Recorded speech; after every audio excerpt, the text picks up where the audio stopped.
All right, ladies and gentlemen, we are here we did 5 interviews. 2 of them were highly regarded, got the most views, so we called them back for the final interview for the TV theme battle bracket. Scott MacLeod and Adam Ventnor took the world by storm, being our first 2 interviews. The tournament is now concluded. 6 weeks, plenty of battles. Now we're trying to get what... I thought you were going to say those 2 people weren't available today. So Yeah. Yeah, I did. I've never been highly regarded. Like that, but all right. So, we've got a series of questions for these TV gurus to really break down their favorite theme songs, their thoughts from the tournament. So, Adam, we're going to go with you for the first question. And Scott, of course, you'll get a chance to retort, and then we'll switch the order for each question. So when you say TV guru, is that just secretly loser in life that watch too much TV? I'm just talking to, a wonderful array of TV knowledge and couch time investment. That's where I look. That's where I look for my resources, right? It's a dog whistle for lazy. Yeah. If you're looking for, a top flight athlete, how much time are you spending in the gym, running around? And if you're looking for TV experts, you just go with simply how much time you spend sitting on the couch watching TV. It's so simple. It's a simple process. All right, Adam, what are some of your reactions from the final week? It was a roller coaster of emotion. I will share screen while you talk about some of your thoughts. Sure. Well, first off, I thought for sure Golden Girls was going to just wipe the floor with everybody. And the Golden Girls Fresh Prince matchup was pretty heated. And I think it went back and forth. I checked in a couple times during the day, and both were in the lead. It sort of swapped back and forth. And I think, people love those 2 shows. Like Golden Girls certainly has a cult following, I would say. Yeah, for that one, I saw the most use of people reaching out on either side to the fan pages. Ryan Rumsby, he actually reached out to DJ Jazzy Jeff himself. The cry went unanswered, but just like if Alfonso Ribeiro had retweeted that, like it would have been over. But yeah, or if you were recruited the White Army, the Betty White Army, it wouldn't even have been close. I know that my wife was reaching out to every Golden Girls fan page to get it over Fresh Prince, but then she did the same thing against Cheers, but just could not make a dent. It was actually the closest battle that Cheers had to face, but ultimately, Cheers is just a juggernaut. Scott, what are some of your reactions from the final week? Well, you're right. Cheers is the juggernaut, right? Like they mowed right through everybody. But that the Night Court Drew Carey matchup, I don't know if that counts as this week or not, but I like to talk about that because that 50-50 draw was something to behold. 50-50 on that one. And it's not that like we had like 16 votes. That was upwards of like your 90s and 80s, if I remember correctly. So for it to land 50-50, I totally agree. It's a complete shock. And then Night Court to get through on the tiebreaker, just to get shellacked by Cheers in the semis there. Yeah, it's a tough prize to win, eh? Great, you get to go against Cheers now. Scott, do you think that Drew Carey would have put up a better battle against Cheers? Maybe as the underdog, right? And like it's a bit more of an upbeat song. You got the vocals. I think it might have done all right, but like I said, Cheers is the juggernaut. That's Duke University right there. Tough to knock off their throne. And then, Scott, if we remember your interview correctly, you had Drew Carey as your dark horse to make it at least into the Final Four, correct? Yeah, I really liked it. But I hit against Night Court, which is also that was my number 1 seed. So that tie just shook me. Shook right to my core.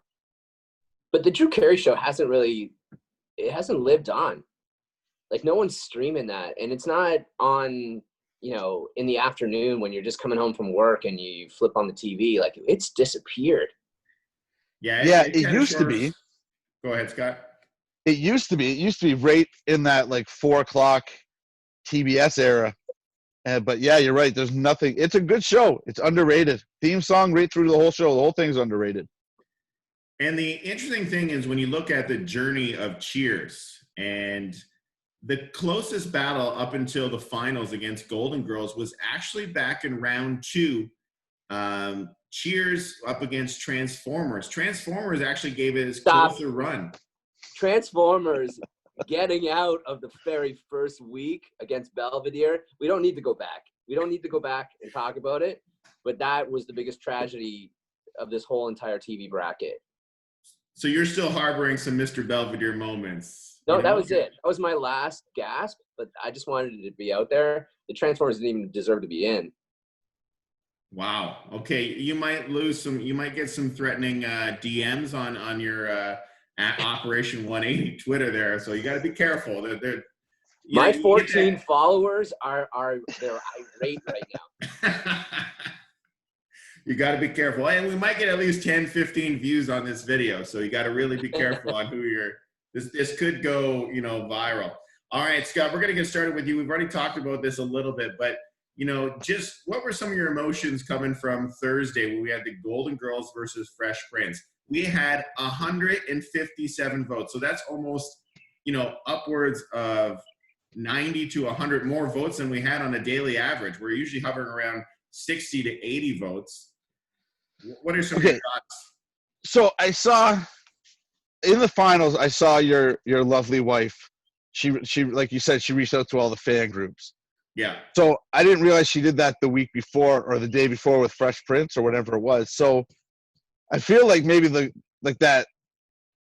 her efforts paid off and put Golden Girls over the top over Fresh Prince. Maybe with those call them outsiders, those Golden Girls groups. Yeah. But man, it's another just heavyweight battle. Like that's Toronto, Montreal in the Stanley Cup. That's what you want to see. It did give you an NFL feel where, the conference final is usually better than the Super Bowl. And I think that's exactly what happened with that Fresh Prince Golden Girls battle on Thursday is that, your better game was in the conference final. And even talking to my wife, she was exhausted by the time Friday rolled around. I think whoever comes out of that is fine. I mean, I think you're okay with either of those two shows winning. It's not absolutely. Yeah, it's not an upset. Definitely not. No, not at all. When you're looking at quality of show and quality of song, that's like top nut. And the other one with Final Four, the Night Court Cheers, you could argue like Night Court instrumental, maybe not everyone's cup of tea, but I was really surprised an instrumental went that deep.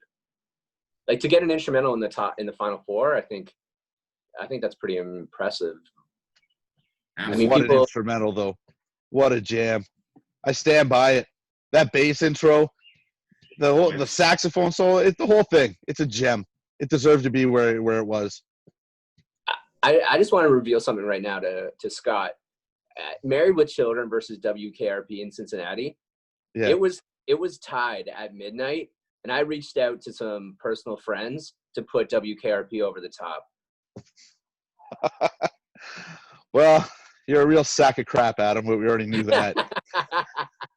Yeah, well, yeah, Bruno. If I had friends, I would have called my friends too. They're like, Bruno, why are you texting me? The Rex Hotel was still shocked. He popped in and said, what happened with Married with Children? So he's going back like 2 rounds. Yeah. And there was definitely a Married with Children that people believe strongly in that one. And one thing I really realized, even tenfold, is people were into Growing Pains. I couldn't believe it. Like for me, that show itself, I take it or leave it. The song, take it or leave it. But there was, I think at least 5 or 6 people that were ready to go to town with it. Like it was crazy. What are your thoughts on Growing Pain, Ventnor? I just think that it's a different time. Like when we had only network television, I mean, that was a show that you watched. And that was a show that you turned on with your family or whatever, and it was in a block of television shows. And we just don't have that anymore. There's just too many options. with streaming and no one really has cable anymore, but it was appointment television. And a lot of these shows were, and I think people get attached to the show and not necessarily the theme, but the theme evokes a memory. Yeah, it's a magical subliminal. And then, Scott, what are your thoughts on Growing Pains and the cult following that we found out during this bracket? Yeah, I think Ventnor's right. Like, it's a nostalgia thing there, right? And it is. It's putting it on with your TV, with your family, because you had nothing else to do, and you got to watch the one show that was on. But, like, the theme song, it's not bad. It's an 80s TV theme song, but it's nothing – for me, it's not like wasn't a game changer. Although it comes in with that nice sort of like the "Show Me the Smile" right off the top with the harmony on it. It's a nice start. Yeah. It's a little like it's a sappy ballady kind of song, but it was okay. And then looking at upsets, go ahead, Adam. Just about the actual finals, I mean, I think Golden Girls is a knockout tune, but I went with a song written for the show. Like Golden Girls was a song before the show, and they said, okay, this fits our television show, so we're going to throw it in there. I think theme songs that were written just for the show, that's what put me over the top with Cheers. And then I think Cheers got a boost, and I've mentioned this before, and Scott, I'd like to know your thoughts on this one, is I think Cheers got a boost because people are, because of COVID-19, they're missing going to a bar and just getting rip-roared. And I think that emotional factor subliminally. What are your thoughts on that? Right back to the nostalgia, right? Your nostalgia doesn't have to run back to the 80s. It could run back like 2-3 months ago when we were able to go to bars and drink beers with our friends. But yeah, it's a fair point.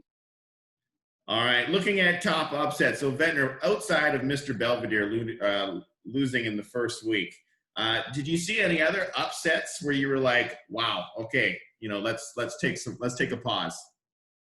I mean, the biggest one for me was Three's Company losing to Law and Order. I know Scott rides hard for Law and Order, but listen, I can guess I've seen over 100 episodes of Law and Order. Like I didn't go too far off from the original. Like I ride for Orbach and even Noth. I think those would be the two cops that you put together, but I don't know, Three's Company, that is a jam. The kisses are hers and his. Three's Company too. Like it's just clever, and I just don't understand how Law and Order beat it. And that was the most devastating. I had it in the Final Four, so yeah. Scott, as a Law and Order backer, do you have any retort? This is gonna be like a real CNN crossfire experience. No, and I don't want to disparage Three's Company. You're right. Like it's a good theme song, but Law and Order for me, and it was an instrumental. And again, instrumental versus vocals, it's a tough thing, but it's power. But I'm with you though. Briscoe and Logan as the cops. That's your number one combo right there. But that jam is just something else. The whole is powerful, and then it just keeps going. Just when you're like, oh, this might be enough, boom, flute brings you right back into it. I'm locked back into the end, and I just. But yeah, Three's Company, it's had a surprising early exit. You think it would do? You thought it would do a lot better. Yeah, like if it gets reseeded and put somewhere else, like it could have gone way deeper than it did. Yeah. Now probably the fault of the tournament organizer. Yeah. Now Orbach and no, like that was a good combo for sure. But Law and Order, like Dick Wolf, the actual executive producer, he loved when the cops interviewed guys loading and unloading trucks. It seemed like those guys was like, I was just like, and they never stopped. They were just like, I saw a comedian just talk about it. He's like, just couldn't even take a break. Like cops, he's like, another cop conversation. I can't take a break. Asking about someone who's dead. Like, no, got to keep loading these nectarines. Yeah. They bothering the guy at work for. Just let the guy work. Let him work. How important is this investigation? And don't you think anybody working a cold case should be like, let's just go interview all warehouse workers? Yeah. They know everything. They're the heartbeat of the city. Yeah. All right, Scott, where did your big upset come from? We just talked about Three's Company for Ventnor. Where was yours at? I don't know if there was a specific upset, but I'd say MASH making such a long run. And I know it's like quote unquote an iconic theme song, but I thought everything was better than MASH. And I'm surprised it just kept going. I'm like, all right, this time, that's enough of this. And then it just powered right through. Just kept going. And then Adam was the first one to report when MASH went down, so did the composer of the song itself, passed away at age 94. Good run. I hope to make it to 94 myself. But that time was a little bit eerie, where even, I think, Adam, you were a little apprehensive to even throw that up on Twitter. Yeah, I hope that did not push this guy over the edge. I think he was gone before the votes were in, unfortunately, yeah. But maybe he was holding on just to see how deep it could go. But he's like, see, I didn't know all this, and now I just spent a good 4 or 5 minutes talking sauce about this guy's music, and it was. You said it was total trash. Yeah, guy's a real just terrible human for writing it. No, but it's I think it's similar to the Law and Order one in a way that it's a totally different buzz. Like, it's just like completely subdued, instrumental. And yeah, a lot of people like it. I think a lot of people associate that one with the show. Yeah, I was surprised that it went a little bit farther but I'm more of the upbeat, high energy. You know, I was a Drew Carey, I was Knight Rider backer.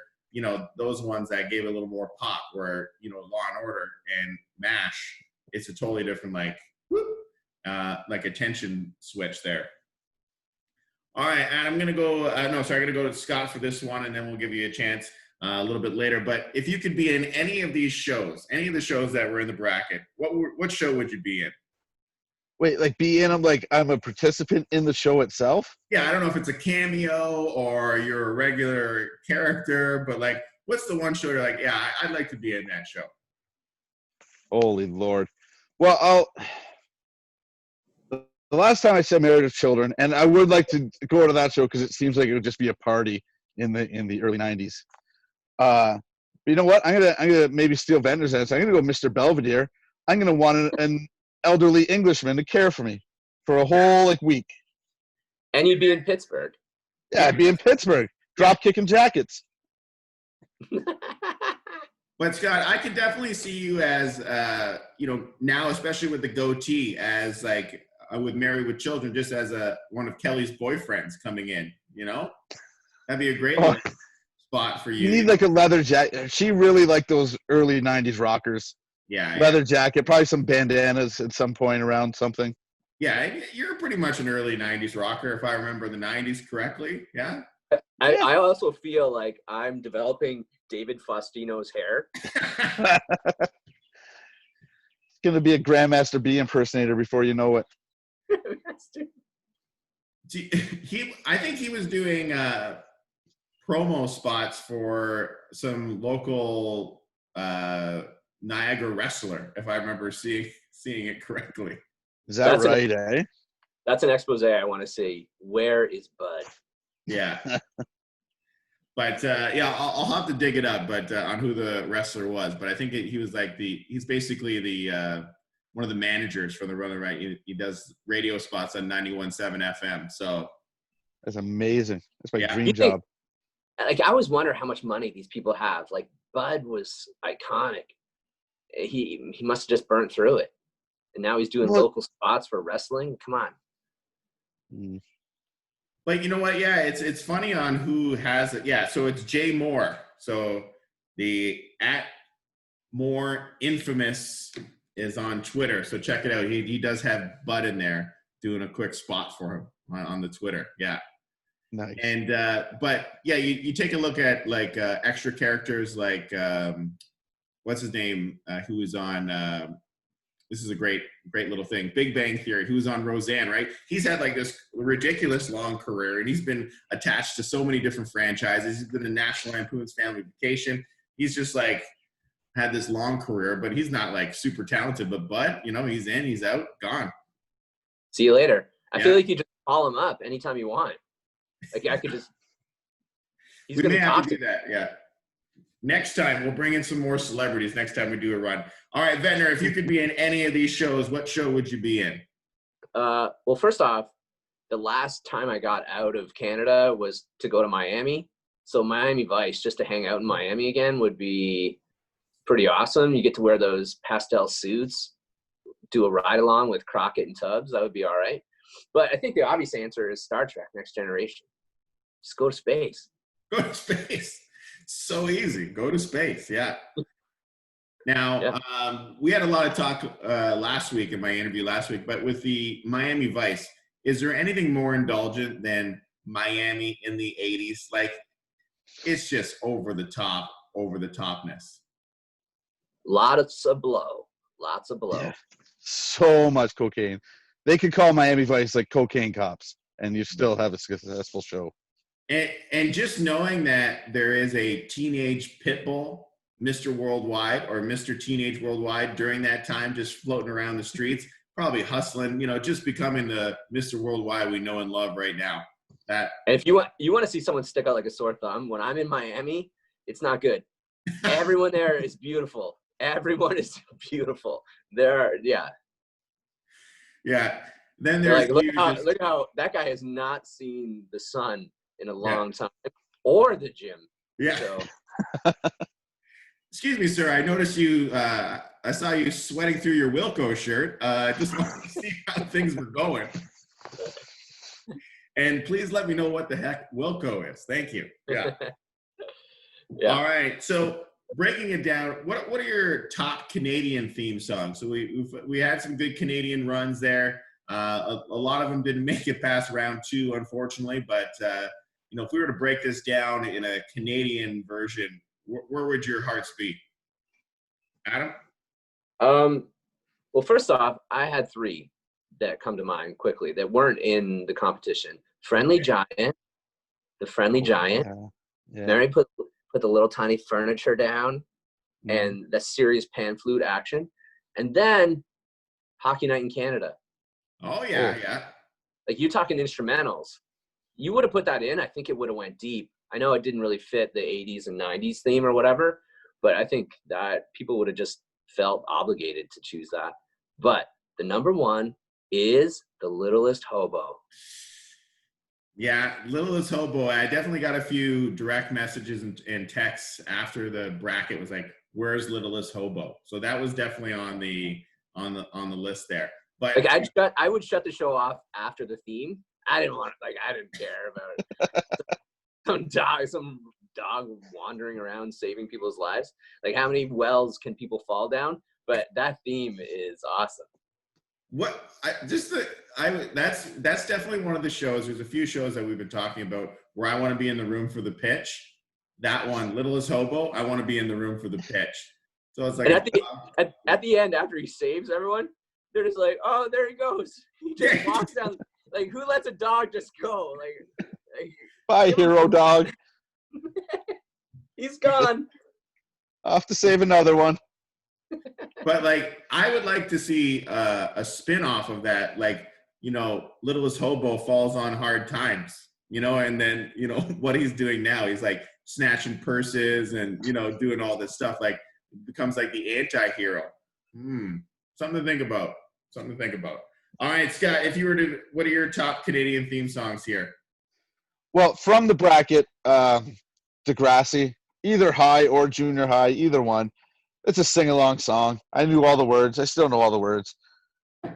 One that got left out that I think we talked about it, Kelly, before, was Kids in the Hall. Yeah. And I think that's instrumental again, but how do you argue it? It's just, you hear that song now and forever in my life, no matter where, it's just Kids in the Hall. You just hear those bass. Maybe I got something for songs with bass intros. I don't know. Yeah. When you get that bass intro going, I'm just like, oh yeah, I'm ready to laugh a little bit now. Yeah. Gets me geared up. It'd be an amazing profile on someone's Twitter. It'd be like, spend a little time as the lyricist for Shadowy Man on the Shadowy Planet. So looking at ahead, if we do something else, a pop culture tournament in the. What about Street Sense? Street Sense, yes. Oh no, wait, that's Street. What's the one when they're in the game show and they're like, Kid Street. Kid Street. Kid Street. Yeah. the cars, the show would have been better if the cars moved as you got correct answers. Yes. As it looked like they should, but they just sat there. You just sat there like a goober. They couldn't even clap. Yeah, your stupid blue plastic car. But yeah, Street Sense was solid. Yeah. Yeah, I think after 95, the opening theme was done by Thrush Hermit. No, is that right? We There may was have to just do like some a- extra search for that. I probably just made that up. All right, so Scott, looking at the Yeah. next pop culture tournament, what would you like to see? Oh man, you could easily do round 2 of this, like the other side of the bracket, with TV theme songs for songs that got left out. But Yeah. I saw the one on Twitter. That guy, I don't know who it was, had that good one going for Canadian bands that aren't like the Tragically Hip and Rush. Oh, Like the list, like, Yeah, I think you have to do something that's going to bring everybody on board. Like you can't have anything too specific. You know, I don't know what you do, like best potato chip flavors. Ruffles all dressed, hands down. It's over. Yeah, Scott, it was Matt Dazzle from Welland, Ontario, another Wellander that I've never met, but I talk to him on Twitter all the time. He's like I don't even know. I think he may be just trying to fake that he lives in Welland, so we'll have to keep an eye out for him. But Yeah. So that was a good. He had a good run there too. But I agree with Ventnor. You need something to bring in all the people. Yeah, this one definitely had that. I was thinking that, some sort of like comedy movies or something of that nature. Yeah. Do like the most era. rewatchable movies. Like you throw your Ferris Bueller's in there, your Tommy Boys, that kind of stuff. Or best like movies. Yeah, all that sort of stuff. Yeah. That's pretty good. Rewatchable movies. I like that one. Yeah. You have to have stuff that people are going to fight over. That's the key, right? And yeah, something where people care passionately about it. Like I'll argue for days that Billy Madison's better than Dumb and Dumber. All right, there we go. See, that could get really heated. And then if you crack open, some of your '80s gems, like some of your Eddie Murphy movies too, like. Oh yeah. Yeah, but yeah, we like. The three of us would be like, "What's your favorite Thrush Hermit album?" That would only have 6 votes. 7 people vote on those polls. Yeah. So you're definitely not going to get 60 votes like we have. Yeah. What about best pizza in Welland? Pardon me? Best pizza in Welland.